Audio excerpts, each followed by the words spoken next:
जिस तरह से ये लोजपा रामविलास के लोग गुंडागर्दी पे उतरे हुए हैं, हमारे सोशल मीडिया पे अभद्र टिप्पणी, अभद्र गालियां बकते हैं इनके आईटी सेल के लोग कि मुझे और बिहार के मुख्यमंत्री को जान से मारने की धमकी देता है इसके पार्टी के लोग। हम मुंहतोड़ जवाब दे सकते हैं, 19 में पशुपति कुमार पारस जी को दे सकते हैं, तो चिराग पासवान किस खेत का मूली है। मुझे मतलब दुश्मन के रूप में देखते हैं, क्योंकि हाजीपुर से मैं तीसरा स्थान लाया हूँ। और अगर मेरी हत्या होती है, किसी तरह की बात होती है, तो सभी पार्टी के शीर्ष नेता जो पासवान हैं वो जिम्मेवार होंगे। फिर भी ये बोलेंगे मैं मोदी का हनुमान हूँ, जय श्री राम बोलेंगे। ये चिराग पासवान एंड परिवार पार्टी शाही पासवान पर दलित विरोधी, संविधान विरोधी, आरक्षण विरोधी। इस बार 24 के लोकसभा चुनाव में मेरी नैया को, मेरा रथ को कोई रोक सकता है, उसका नाम इंजीनियर राजकुमार पासवान है। राजकुमार पासवान है। चिराग पासवान अब एनडीए में शामिल हो चुके हैं।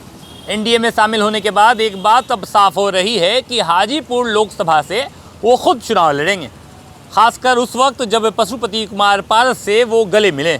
लेकिन ख़ास बात यह है कि चिराग पासवान के प्रतिद्वंदी पासवान हैं हमारे साथ, राजकुमार पासवान इनका नाम है।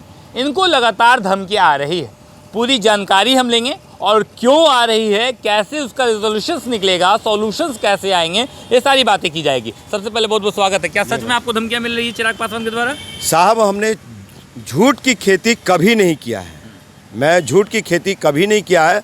और जिस तरह से ये लोजपा रामविलास के लोग गुंडागर्दी पे उतरे हुए हैं, हमारे सोशल मीडिया पे अभद्र टिप्पणी, अभद्र गालियां बकते हैं इनके आईटी सेल के लोग, और वो जो कि ठीक नहीं है। आपको बता दूं कि मुझे और बिहार के मुख्यमंत्री को जान से मारने की धमकी देता है इसके पार्टी के लोग, जिसकी वीडियो हमारे पास है। और आपको बता दूं कि फेसबुक लाइव आने से पहले जो बंदा अभद्र टिप्पणी किया कि मैं लाइव आ रहा हूं और मेरी माँ बहन को ये ऊपर बात मतलब गाली दिया और भी चीज़ें, जिसकी शिकायत मैं पटना के जक्कनपुर थाने को किया, ये वहाँ एसडीएम कोर्ट तक बात जा चुकी है। तो आपको बता दूं कि हम किसी को छोड़ने वाले नहीं हैं।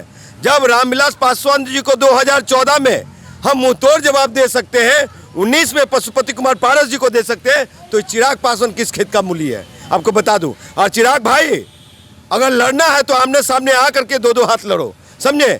और आप ये जो बड़का जो पासवान एंड परिवार पार्टी, यानी शाही पासवान एंड परिवार पार्टी है ना, ये कभी नहीं चाहा है कि किसी गरीब दलित का बेटा को आगे बढ़ाए या आगे बढ़ते हुए देखना नहीं चाहते। ये जो धमकियां मिल रही है चिराग पासवान की तरफ से मिल रही है या उनके समर्थकों की तरफ से मिल रही है? सुनिए, ऐसे नेता लोग खुद धमकी नहीं देते हैं, दूसरे से करवाते हैं। और आपको बता दूं कि मुझे डर है कि जितने भी पार्टी में, राजनीति पार्टी में शीर्ष नेता हैं पासवान, समझे, वो हमारा मुझे मतलब दुश्मन के रूप में देखते हैं, क्योंकि हाजीपुर से मैं तीसरा स्थान लाया हूँ 19 में। आपको बता दूं कि एक पार्टी चलाता हूँ मैं, युवा बिहार सेना, और मैं अन्ना मूवमेंट से निकला हूँ, आम आदमी पार्टी का बड़ा राष्ट्रीय नेता रहा शुरू के दौरों में। तो हम डरने वाले नहीं हैं। और अगर मेरी हत्या होती है, किसी तरह की बात होती है, तो सभी पार्टी के शीर्ष नेता जो पासवान हैं वो जिम्मेवार होंगे। चिराग पासवान का पूरा कुनबा परिवार जिम्मेवार, चिराग पासवान होगा जिम्मेवार। क्या इसकी जो कॉपियां हैं ये हमारे कैमरे के सामने आप तो दिखाइएगा, कैसे माने कि आप पहले धमकियां दी जा रही है? ये अपने आप को कहते हैं कि मैं लोक जनशक्ति पार्टी रामविलास का स्टार प्रचारक हूँ, और इनके फेसबुक पे जाइएगा तो जन्मदिन का बर्थडे केक काटा जाता है चिराग के द्वारा। और ऐसे लोग मुझे धमकी देते हैं, कितना अभद्र टिप्पणी, गाली लिखते हैं अनाप शनाप। और आपको बता दूं कि सेकंड चीज़ दिखाऊं कि मेरा नंबर, किसी का भी नंबर की राइट नहीं है पब्लिकली। तो उस समय मैं 3 महीने से परेशान रहा, और ये पर्सन मेरा नंबर को डाला, बहुत धमकियां मिली, और ये नंबर मैं मेरा पर्सनल नंबर को शेयर किया। ठीक है, पब्लिक डोमेन में है तो क्या इस तरह के मानसिकता वाले लोग होंगे। उसके बाद देखिए कि फिर मुझे व्हाट्सएप पे ये पीछा किया है। फिर आपको बता दूं कि ये बंदा का सारा ये फेसबुक लिंक है, ये समझे। फिर मैं आपको बता दूं कि जिसकी शिकायत मैंने साहब ये डीजीपी साहब को किया, समझे, राजेंद्र सिंह भट्टी को आपने शिकायत की और सुरक्षा भी मांगा मैंने। क्या सुरक्षा मुहैया कराया गया? नहीं, अभी तक नहीं कराया गया। ये जक्कनपुर थाने को मैंने कंप्लेन किया था, समझे।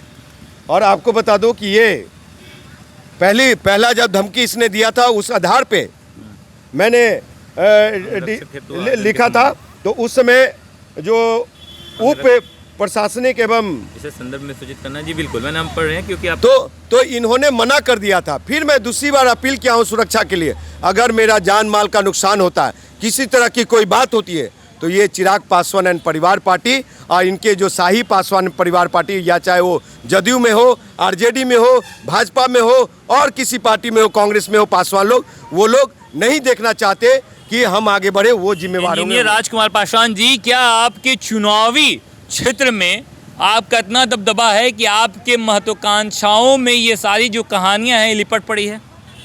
आपको बता दूं साहब कि बिहार में जो 7% पासवान है, वो पासवान इंजीनियर राजकुमार पासवान की ओर देख रहा है, क्योंकि ये संघ भाजपा के मानस पुत्र नागपुर वाले संघी दलित ये कभी भी बाबा साहब के विचारों पे खड़ा नहीं हो सकते, संविधान को के विचारों पे खड़ा नहीं हो सकते। दलित शोषित वंचित जो पासवान भाई हैं, अनुसूचित जाति जनजाति के लोग हैं, उनके साथ खड़े नहीं हो सकते। अगर संविधान भी खत्म हो गया, आरक्षण भी खत्म हो गया, फिर भी ये बोलेंगे मैं मोदी का हनुमान हूँ, जय श्री राम बोलेंगे। ये चिराग पासवान एंड परिवार पार्टी शाही, फिर भी ये बोलेंगे मैं मोदी का हनुमान हूँ, जय श्री राम बोलेंगे। ये चिराग पासवान एंड परिवार पार्टी शाही पासवान पर दलित विरोधी, संविधान विरोधी, आरक्षण विरोधी के साथ नहीं जा सकते। और पशुपति कुमार पारस, क्या लगता है चिराग को आप हरा दीजिएगा? चिराग को डर लग गया है आपसे? चिराग को ही डर नहीं है साहब। हाजीपुर में वो सभी नेताओं को, चिराग पासवान तो हार मान चुके हैं, जमुई से हार मान करके हाजीपुर आ रहे हैं वो। और आपको बता दें, इनके चाचा को भी डर है हमसे, इनको भी डर है। ये सभी लोग डरे हुए हैं कि इस बार